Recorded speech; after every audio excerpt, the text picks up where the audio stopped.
Halo guys, dalam fisika kita membahas tentang bagaimana benda bergerak dan alasan mengapa benda itu bisa bergerak. Di video kemarin kita membahas tentang kinematika partikel yang menjelaskan bagaimana benda itu bisa bergerak.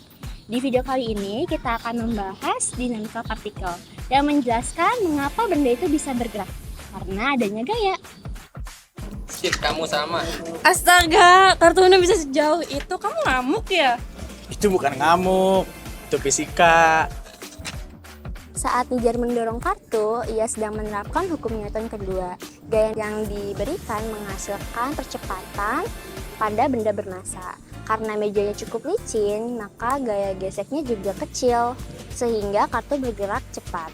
Ini juga berkaitan dengan kinematika. Kartu bergerak lurus dengan percepatan karena adanya gaya awal. Gaya dorongnya 0,5 Newton. Terus kan massa kartunya kan 50 gram diubah jadi kilogram kan 0,05 kilogram. Berarti percepatannya berapa? Jadi gaya 0,5 Newton sama dengan berat 0,05 kg dikali percepatan. Jadi kalau menghitung percepatannya tuh 0,5 Newton dibagi berat 0,05 kg sama dengan 10 meter per detik. Wah, pantesan cepat banget. Ya. Tapi kok kadang kartunya berhenti di tengah jalan sih? Ini kan karena gaya gesek. Saat kartu berhenti, itu menunjukkan gaya gesek yang melawan ke arah gerak kartu. Bila gaya dorong lebih kecil dibanding gaya gesek, maka kartu akan tetap diam. Ini dinamakan dengan hukum Newton 1.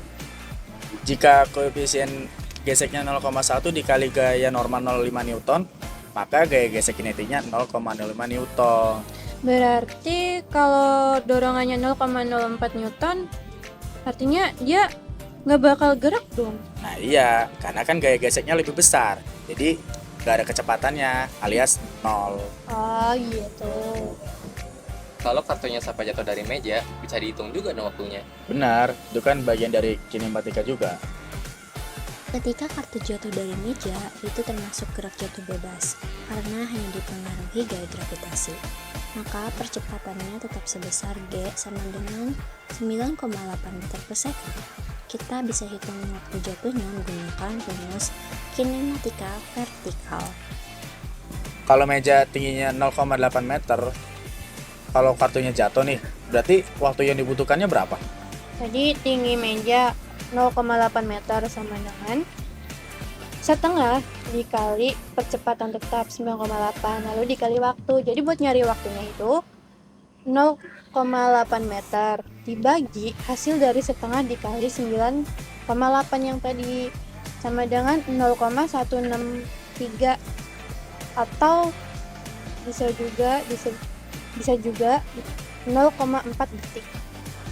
Juga jatuh dan nyem lantai, cepet bener. Jadi selama ini gue cuman bukan main Uno, tapi juga praktik fisika. Betul, Uno sama dengan uji Newton otomatis. Fix.